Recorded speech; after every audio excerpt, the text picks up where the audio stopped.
Taming the Digital Monkey: How to Get Rid of Internet Addiction, author Soojong-Kim Pan. Subtitles by freebooksummary.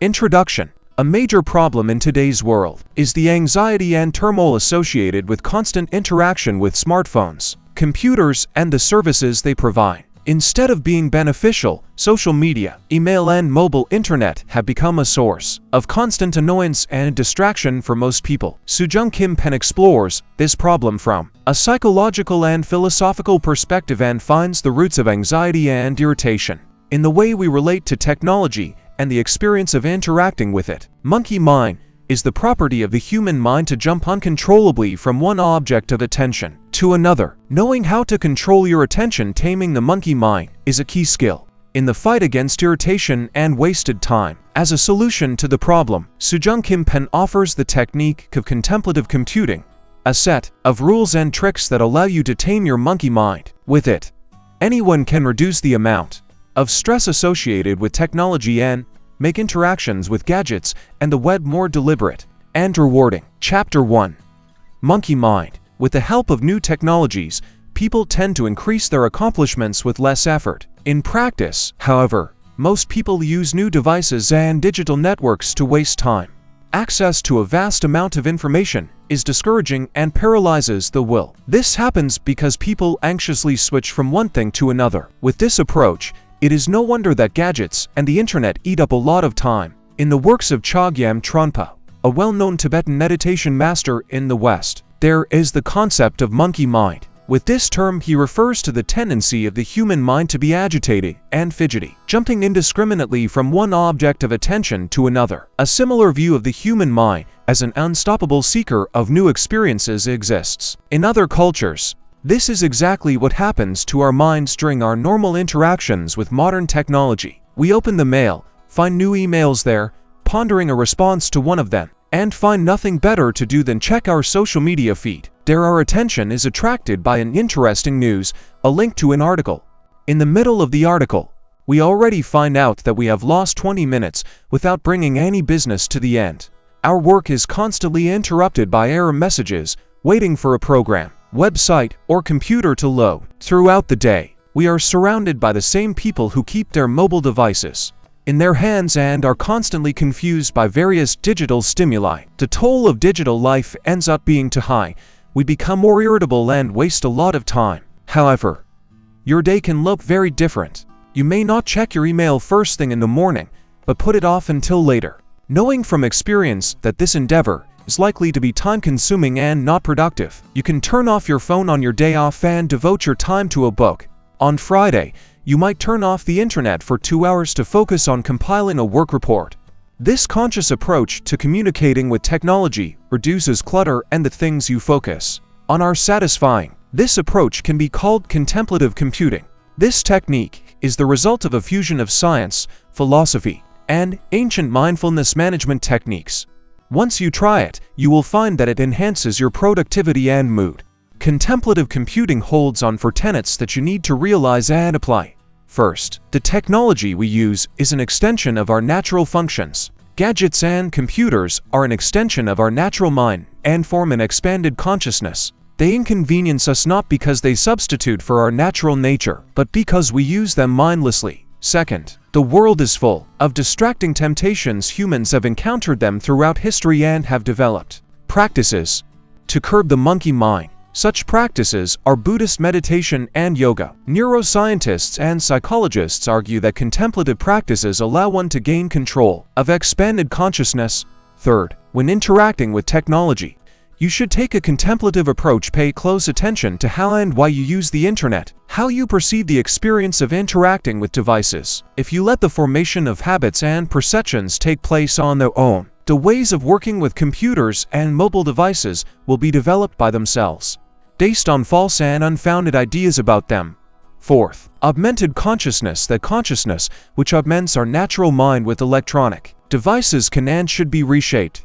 Every interaction with gadgets should have a purpose, and the process of using them should not cause anxiety and turmoil. This requires an understanding of what you are currently using and for what purpose. Contemplative computing is not a religious dogma or a secret magical practice. We analyze our daily experiences and evaluate them in terms of simple common sense to find a way to not get wasted on useless activities. Gadgets and the internet surround us everywhere, at home, at work, and when we travel. They have become the center of our daily lives, so finding a foothold against useless clutter and taking the first step can be quite difficult. Let's start with the foundation of all contemplative techniques: breathing.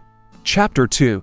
Breathing. Many people have a reflex habit of constantly checking for new messages in the mail. At the same time, checking mail is often accompanied by anxiety. Among incoming messages, you may be waiting for unpleasant and even frankly bad news people who have written to you or waiting for a reply from you. Next time you check your mail, watch how you feel. Pay particular attention to your breathing. Are you holding your breath? Linda Stone called this phenomenon email asphyxia, similar to nocturnal asphyxia. The danger of this phenomenon is that by disrupting the natural rhythm of breathing, one is not only deprived of the right amount of oxygen, but also turns on a subconscious defense against the source of anxiety. In a contemplative approach to technology, even breathing is of great importance. To achieve skillful pairing with a device, one must overcome email asphyxia. To do this, one must develop one's attention. Breathing differs from other constant physiological processes and stress responses in that it can be consciously controlled. To do this, direct your attention to your breathing while using technology. Email asphyxia is a clear manifestation of the close connection between our consciousness and technology. Gadgets are not only an extension of consciousness, they are paired with it. Constant interaction with them leads to a full-fledged strongest addiction, which is not inferior in its strength to drug or tobacco addiction. This process has natural roots. Once people, having learned to make stone tools, became just as addicted to their use. In turn, the use of stone tools strongly influenced the structure of the hands and consequently the development of the frontal lobes of the human brain. Our intertwining with technology so strong that it is even reflected in our body schema. A body schema is a model of our being formed by the mind according to how far we can reach, how we orient ourselves in space, how much space we occupy. Body schema can change depending on the means at your disposal. A person with a cane in their hand can reach farther than without it. A person with a telescope can see much farther. Experienced pilots and virtuoso musicians often comment that their airplane or musical instrument feels like an extension of their body. In this way, these gadgets change the body's circuitry. Gadgets and the web have the same effect on us. People who master the blind method of typing are able to write as fast as they think or speak, with absolutely no thought to their hand movements, as in walking or other natural body movements. In the case of electronic devices, however, it is appropriate to speak of the fusion of our thinking apparatus with the extra power of technology. But not all expansions of body and mind benefit the body schema. A prime example of this is the phantom vibration of a cell phone. The key to effective and useful use of the technique is a state of flow, full involvement, and focus on the task. This state is achieved by immersing oneself in the task at hand. Flow is the key to effective pairing with the device. Distractions are a bigger problem than is commonly recognized. Chapter 3.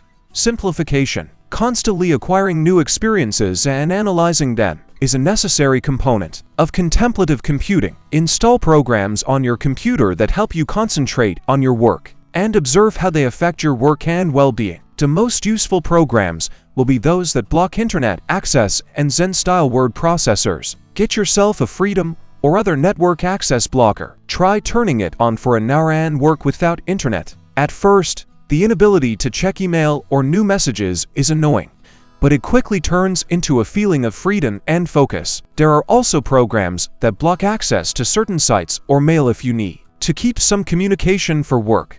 The most famous example of such a program is self-control. Minimalistic text editors have a similar effect of better pairing through restriction. For example, Dark Room for Mac, White Room or your Writer. In such text editors, everything except text is specially removed. Tray icons, notifications, text settings, program frames, etc. disappear from the screen. This helps you focus on your work.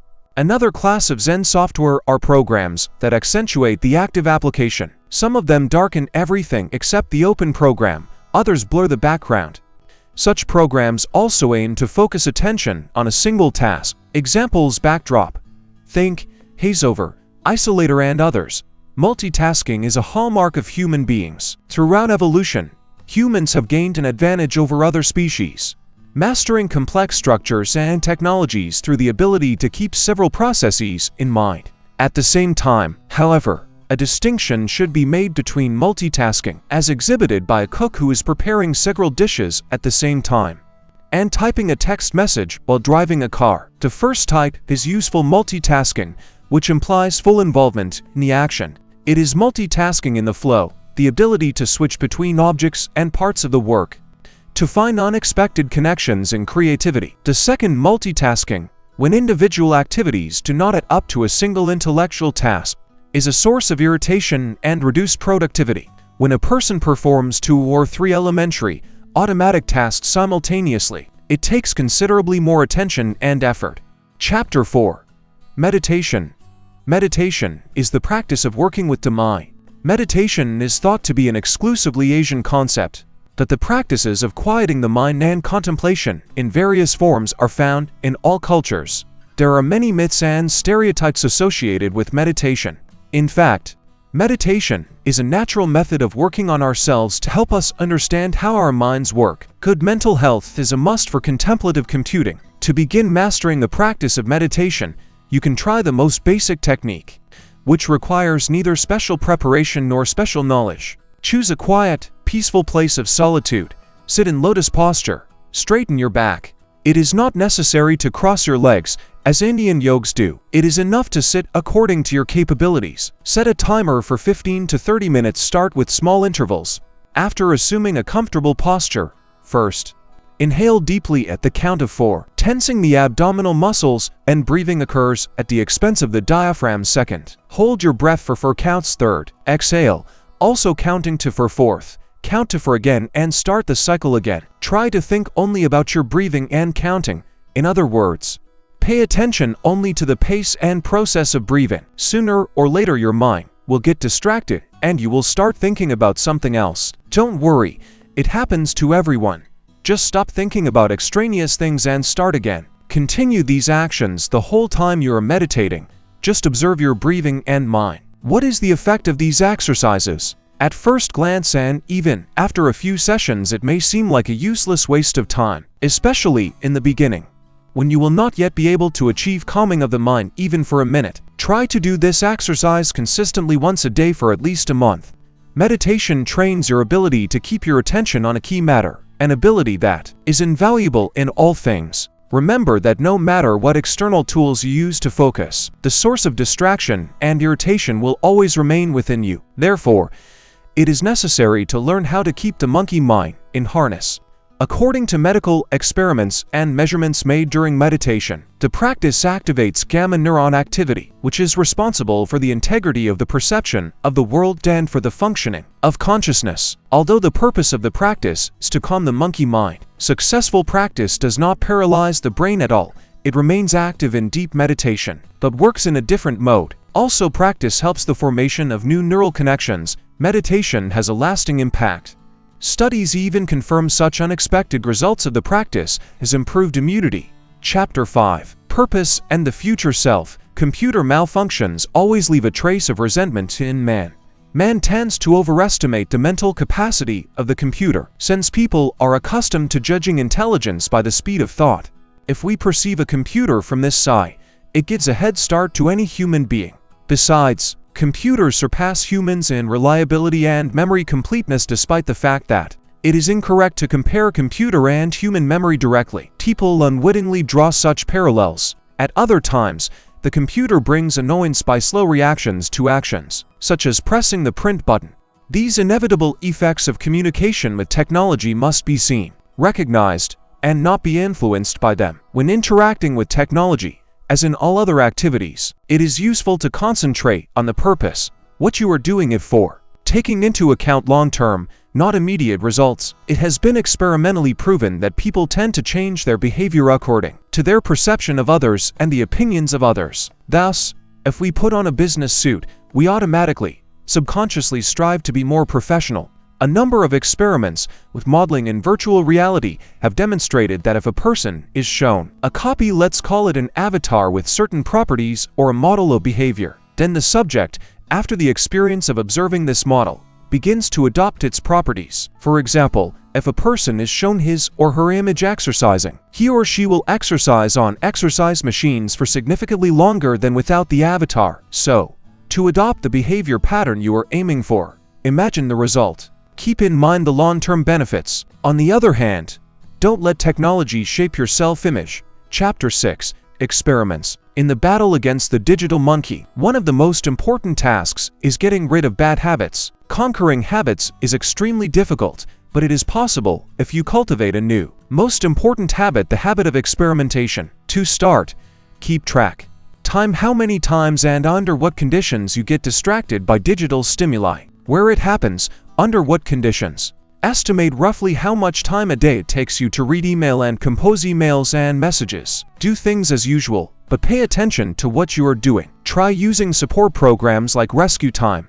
These time trackers automatically calculate the time you spend in different programs and on different sites. As a rule, the first reports on time spent on social networks or computer games are shocking. It turns out that I'll check a message for a minute or I'll go through a couple of levels in a new shooter amount to dozens of hours a week.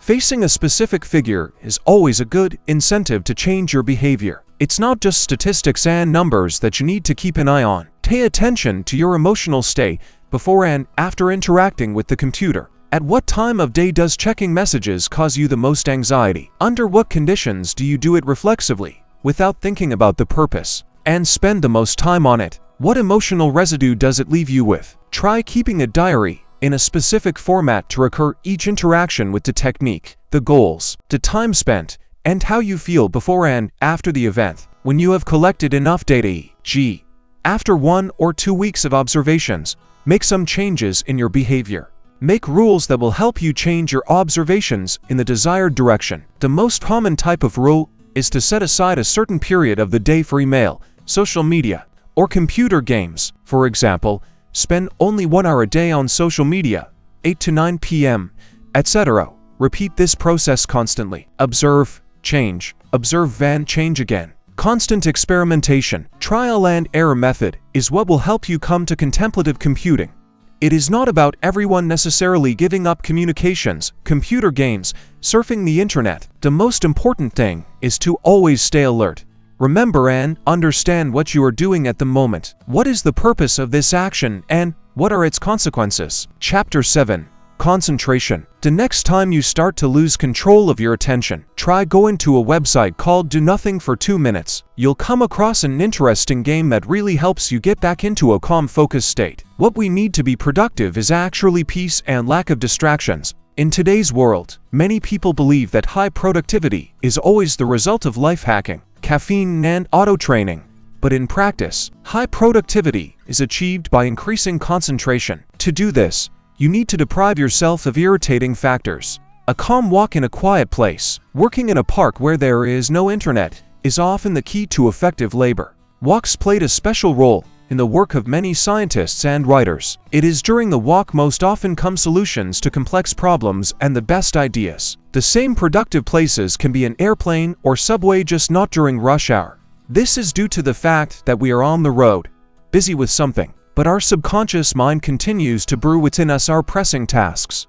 We are, on the one hand, focused on something to do. On the other hand, we are devoid of minor distractions and are in some limited framework. In the course of evolution, humans became accustomed to being instinctively distracted by stimuli in order to spot a predator or other animals and valuable plants in time. However, these instincts have now become useless. People still know how to focus, but now there is a difference between important and interesting.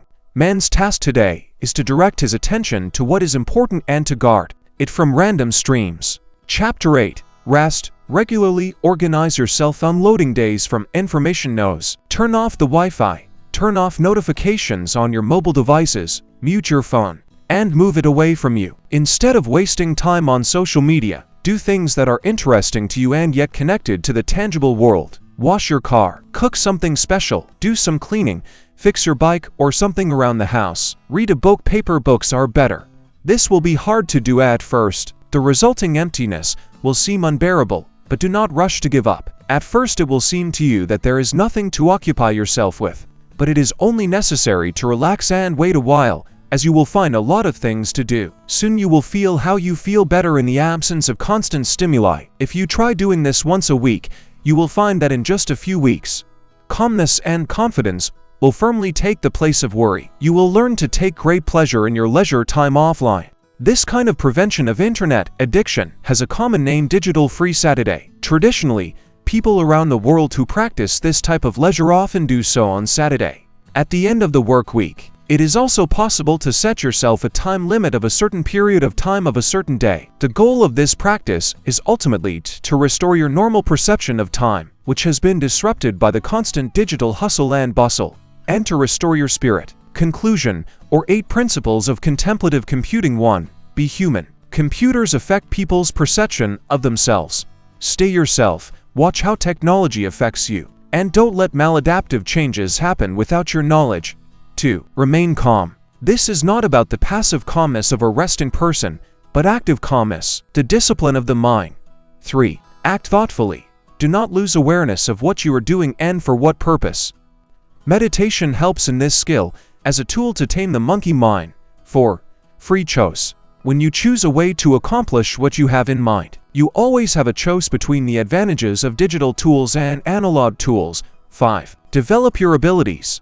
Let technology be a tool for you to learn and enrich your mind, not an irritant. 6. Look for flow. When doing something, try to immerse yourself in it, focus on it, and not get distracted by trivial distractions. 7. Do not lose touch with the world around you, paradoxically. But constant interaction with technology in order to communicate with the world leads us to a kind of blindness to the actual state of affairs around us. The connection to the outside world becomes stronger when we refuse to do things that crush our attention. 8. Recover your strength. Managing attention and working on ourselves requires constant effort and exercise. Refrain from interacting with technology to help your mind in this challenging endeavor. Thank you all for listening to the end.